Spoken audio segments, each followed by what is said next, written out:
So diatomaceous earth is pretty much just single cell organisms that have a protective shell on them that is silica, and they die and accumulate in whatever body of water they're living in. They're aquatic. They make deposits and fossilize, and then that is mined and dug up and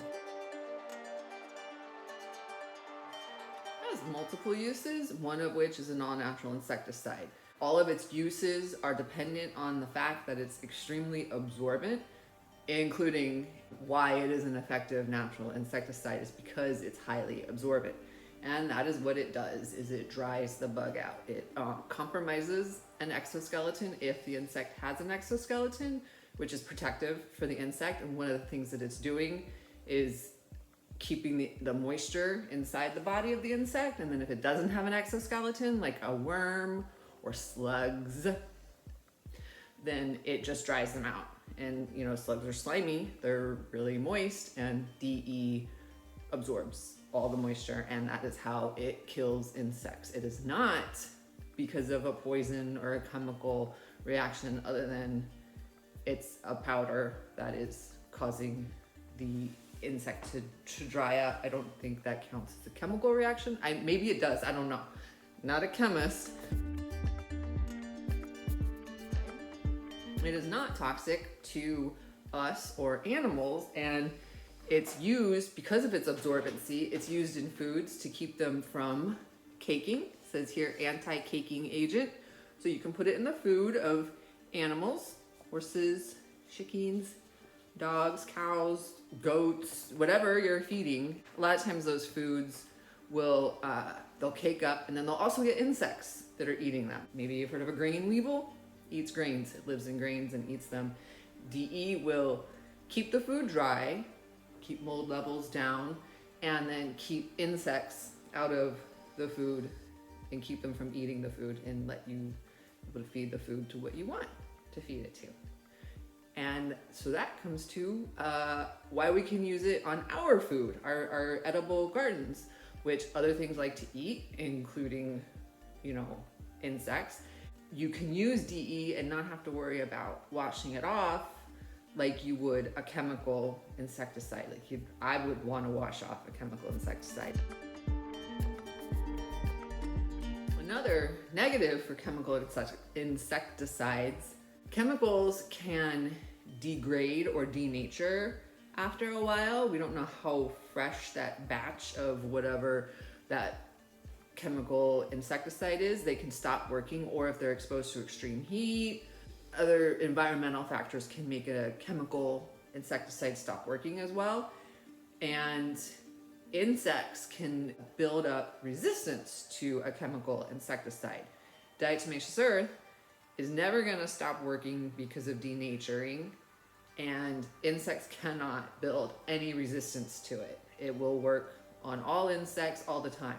Oh, another thing that chemical insecticides are bad about is they can pollute and last a long time in the environment. They're toxic to the environment, and diatomaceous earth is only effective when it's in large amounts, and it'll just kind of get dissipated through the environment, through the soil and whatnot, and rain just kind of disperses it. So it gets dispersed to a non-harmful level in the environment, so we don't have to worry about it having a long-term negative effect on any environment that we use it in.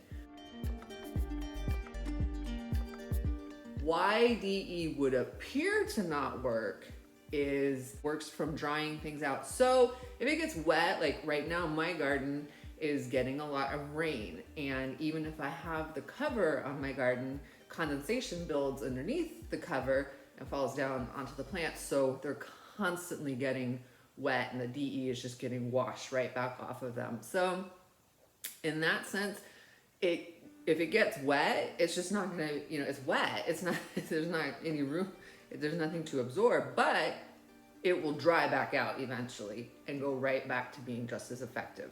So it can be a little bit of a hassle if you're in a really moist environment like I am. I'm in a very moist environment, extremely high humidity. And so That's one way it can appear to not work. If you're in really dry conditions, it's going to work well. Another thing that can cause it to seem to not work as well is you want to use a lot of it.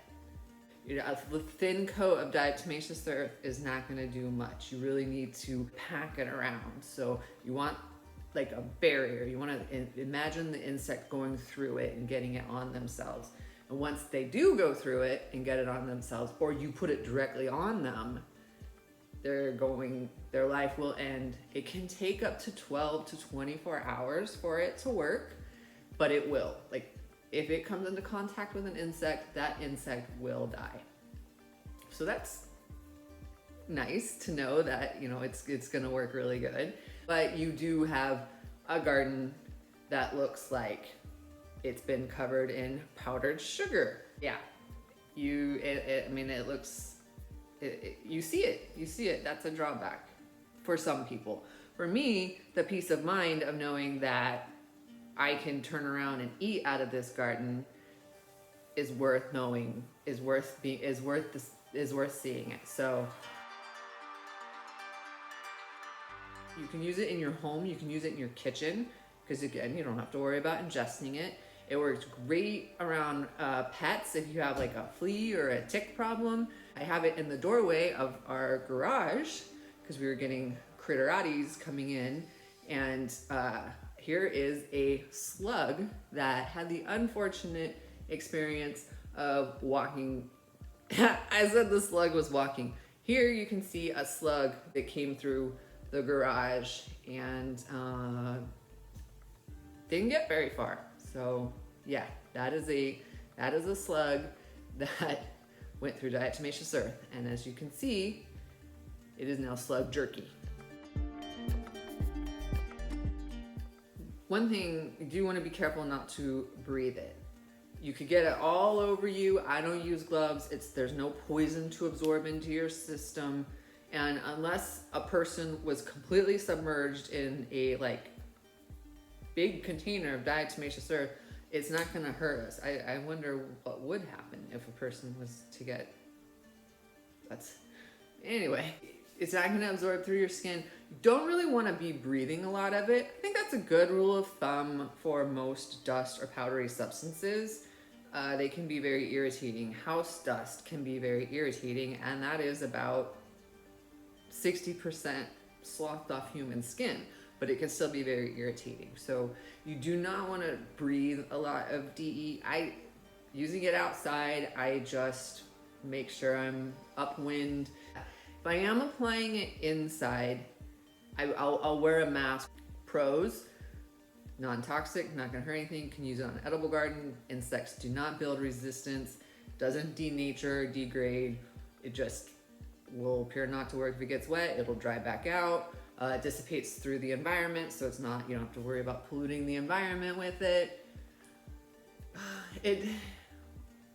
A con can be that it doesn't discriminate. It'll get your beneficial insects just as much as your harmful insects. So it's recommended to not get it on plants that are considered pollinators, or plants that would attract pollinators. So you don't want to get it on flowers, even though there might be something eating your flowers. Something beneficial may come along and try to pollinate that flower and then get DE on them, and that's sad. We don't want that by any means. So if you got bees, if you're propagating bees, worms, I don't really know any other insects that people willingly propagate. All right, that is my geeking out on diatomaceous earth. I hope that you found this informative. And if you want to see more videos, check out this playlist of my garden videos. And if you find gardening and cooking simple, healthy food interesting, then subscribe. Thanks for watching, and like, comment, subscribe,